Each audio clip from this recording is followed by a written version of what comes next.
Hello mga kashirit, update lang tayo dito. Bali ko, pagkita ko lang sa inyo yung project dito sa Karamutan Garage Extension. Ayan. Bali tapos na namin yung pag-i-install ng bubong. Yan, yung mga gutter natin. Bali gumamit tayo dito ng top box, box type silip natin doon banda. Bilang natin itong mga nagtabaso ng latiro para hindi sila masugat. Siya kasi ito.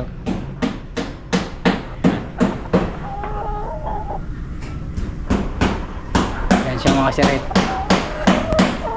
Tapos pakita ko naman sa inyo doon sa taas. Let's get it on para makita nyo yung klase ng year na ito mga sirit. Ito yung tinatawag na mulabi. Bali 0.50 lang yung lapad niya kasi ang score nito is nakatago. Let's get it on. Yan, bali ko naglalagay na si Elmer ng pang patawid yung holder dito sa gutter para matuwid na siya. Yan, yun yung pinaka last touch pasensya na, nabubulol sobrang init. Tapos yung gutter na yan is lilinisan pa namin yan para matanggal yung mga nagribitan saka yung mga nagbuntingan. Ganyan lang pala ito mga siret pag nagpatawid kayo ng gutter. Yan, dapat is naka-adjust lang kayo dito galing dito sa gilid ng gutter hanggang dito. Bali yung ginagamit naman dito yung yung thick screw na 532 by 1/2 yan. Ito na yung pinakasukat niya mga siret. Nakita nyo yan. Tapos pag naglalagay tayo dito ng patawid galing din sa tansit yan, yan nakasukat din yan siret sa tansi para tuwid na tuwid talaga. Saka riribitan. Bali gumamit din kami dito ng 532 by 1/2. Yan. Bali ito tapos na itong napatawidan mga sir ito.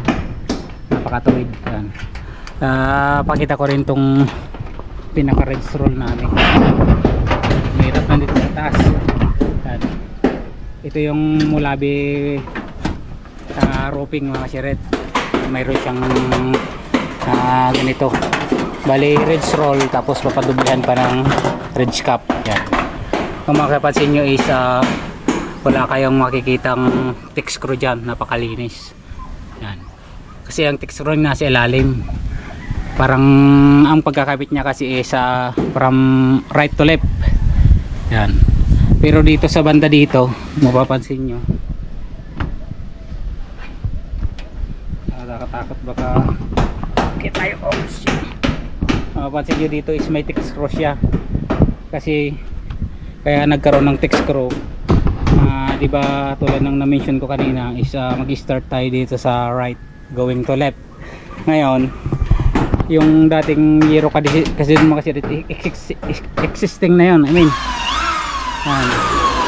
Kaya hindi pwedeng hindi natin nilagdag ng thick screw kasi yung pagre-ribitan niya is nandun sa ilalim. Kaya dito na namin nilagay yung thick screw niya. Yan. Basta sure lang natin na hindi siya tatagas kasi mayroon naman siyang goma yan, yung pinaka gasket niya. Yan. Kasi ito kulang tumasir dugtong lang. Bali kung mapapasin nyo banda doon is ko na yan, luma na yan. Ito bago. Dapat sana dito kami magsisimula magkabit ng yero papunta doon. Ang magiging problema natin pagdating doon sa dugtungan ng bago at luma is hindi siya magmamatch kasi nakakagit lang yun mga kasiret. Parang mayroon siyang overlap na sinasabit.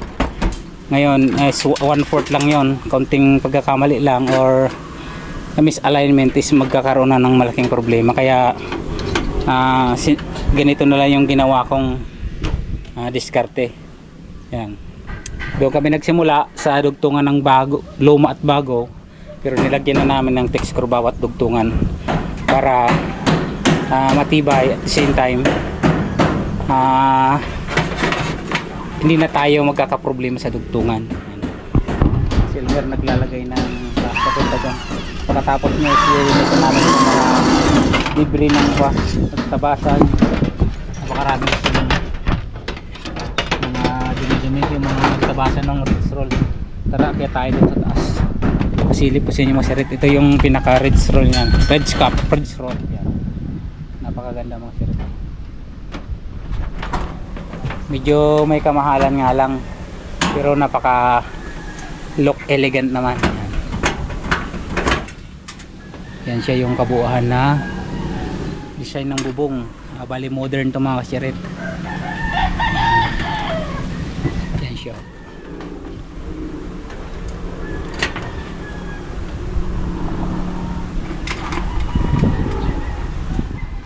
Bali dito galing to mga kasirit. Bali dinugtungan lang namin to. Dito kami nag-start. Kung mapapansin nyo, is luma na to. Ito yung bago.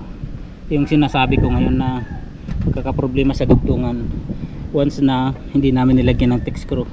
Bali ko na lang yun, remedy. Kaysa pag nagsimula tayo dun sa right, papunta dito, papunta dyan, is mababaklas to lahat ng buong bubong na to para masundan lang yung sabit nya. Yan. Kung mapapansin nyo dito sa kabila mga kasirit, kasi dito kami nagsimula. Ito yung luma, ito yung bago, is nakasabit kasi siya. Kaya kung mapapansin nyo is wala siyang text screw.